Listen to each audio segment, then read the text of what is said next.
After 8 years off the air, America's Next Top Model is once again making reality TV fans obsessed. We've had a juicy Netflix documentary and hints at a 25th cycle. With all that buzz, we had to ask, what are the previous 24 winners doing today?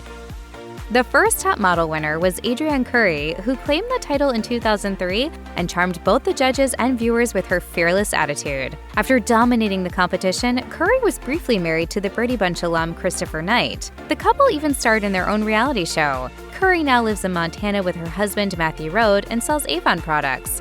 Avon calling. Would you like to try some of our new skincare samples? She recently wrote on X, "I am deeply grateful I won the first season of Top Model. I think people psychoanalyzing it over 20 years later with a woke lens is absurd."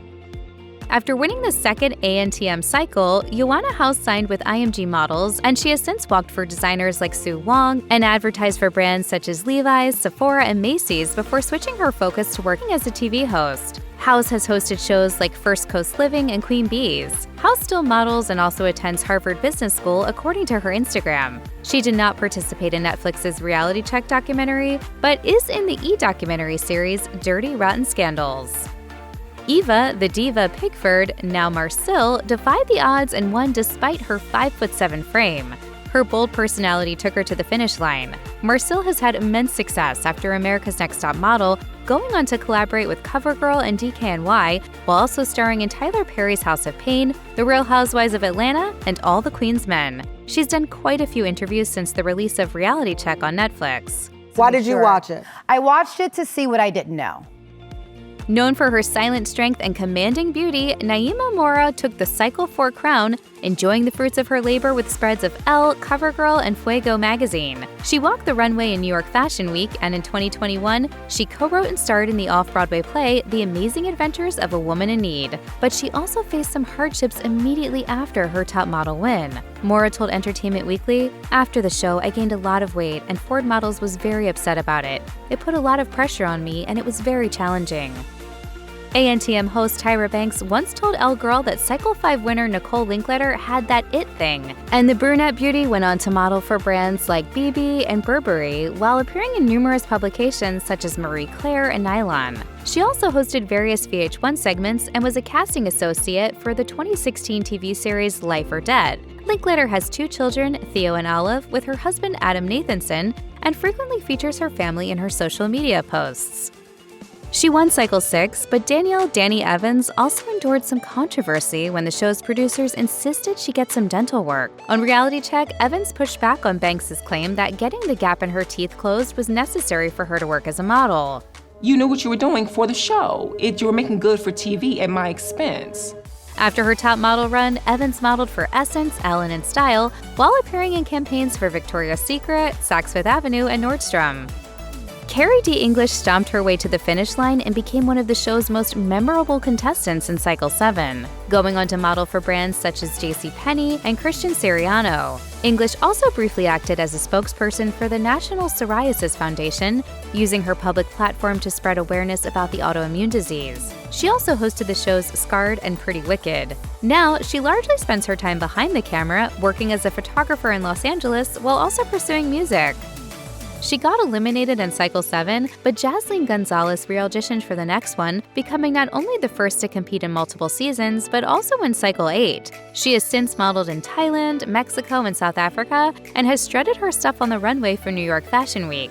Gonzalez still models under Wallflower Management, crediting Top Model for her whirlwind life. I traveled around the world. I had 4 billboards in Times Square. I was doing covers. I was doing editorial. After winning Cycle 9, Sal Stowers pivoted to acting, taking on roles on the soaps All My Children and Days of Our Lives, as well as several sitcoms. She also modeled for Essence, Baby Fat, and Paper Doll magazine, along with walking for New York City Fashion Week and Saks Fifth Avenue. She is a certified fitness trainer and nutrition coach, and she launched her own company, SS Body and Nutrition, in 2023 to help people achieve their health goals. Cycle 10 victor and the first plus-size model to win, Whitney Thompson has modeled for JCPenney, Torrid, and Forever 21. She now runs Pink Pelican, an ice cream and fudge shop in Panama City, Florida, all the while juggling being a wife and mother to 2 children. Thompson has recently shared how tough her top model time was, stating on Netflix's Reality Check, "Just makes you feel like shit. to not be the right size. It was just demeaning. Mixed martial artist turned model Brittany McKey Sullivan kept herself quite busy after winning Cycle 11, appearing in Marie Claire and Nylon while modeling for Fendi, Forever 21, and Miu Miu. Sullivan was named one of People's Most Beautiful People in 2009 and married UFC fighter Sam Alvey in 2013, welcoming 5 kids. Sullivan has retired from modeling. She is now a chef and midwifery student. Cycle 12 winner Teyona Anderson walked the runway for South Africa Fashion Week and Arise Cape Town Fashion Week, taking on gigs for 17 and Glamour South Africa. She told NJ.com of her win, "I had never been in the bottom 2. I was consistent, so I knew I was strong, but I never thought I'd make it this far." After the birth of her son in 2017, Anderson has kept a low profile, but she did give a 2020 interview to YouTuber Oliver Twixt. ANTM Cycle 13 showcased exclusively shorter models, and it was art student Nicole Fox who wound up standing tall by the end. Fox appeared in campaigns for Forever 21 and Steve Madden's Spring Collection, and like many of her fellow contestants, she also dipped her toe into the acting waters. She lives in Maryland with her family, pursuing her art and modeling passions while showing off her stunning artwork on X.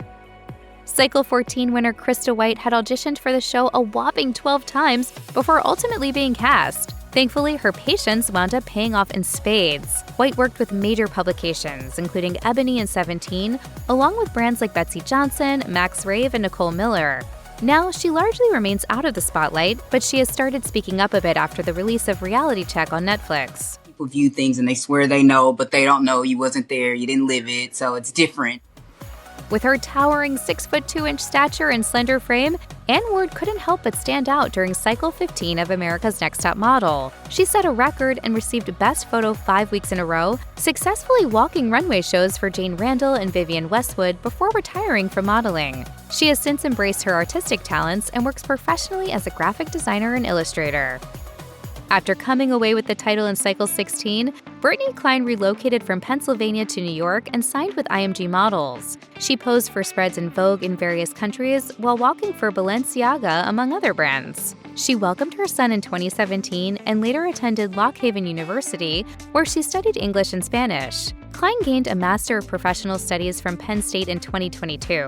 Kline announced the birth of her second child in 2025, and her Instagram profile declares she's a former model and current human raising tiny humans.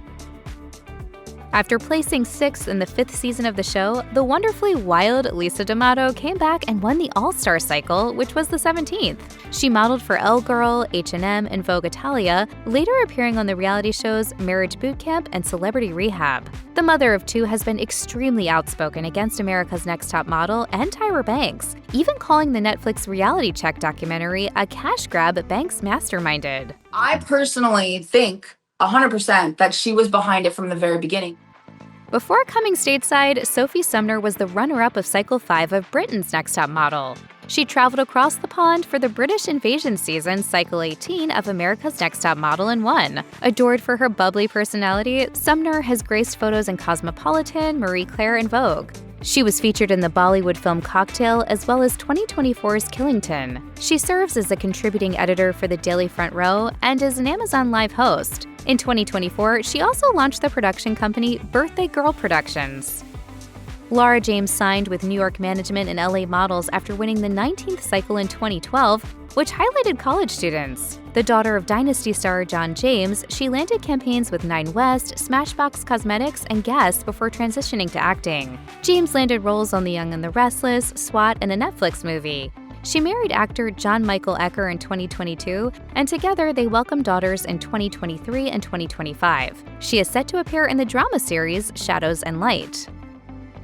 Jourdan Miller is the only woman to win a co-ed America's Next Top Model cycle, number 20. Since her ANTM days, Miller has shot for multiple magazines and fashion brands.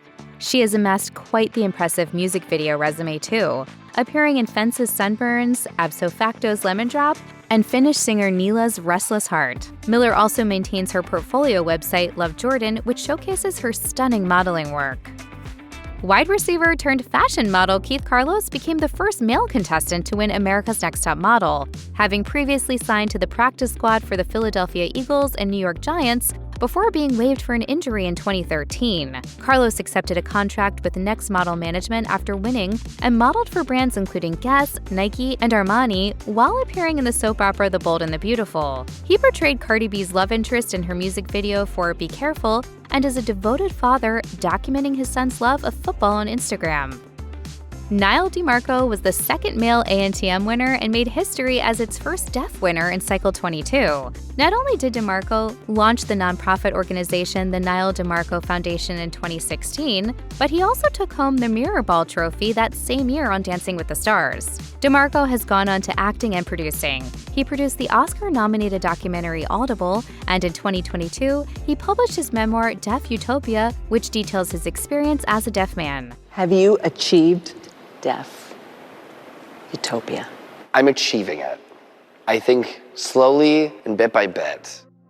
The CW canceled America's Next Top Model after Cycle 22, and it revamped the following year on VH1 with new host Rita Ora. Washington native India Gants was the last model standing that season, signing a contract with Major Model Management and Ford Models. She has gone on to branch out into the entertainment industry and started the Sober Scoop podcast, providing her own tools and helpful guidance to those in recovery. Gants also worked the music scene as a DJ and frequently creates golf-related content.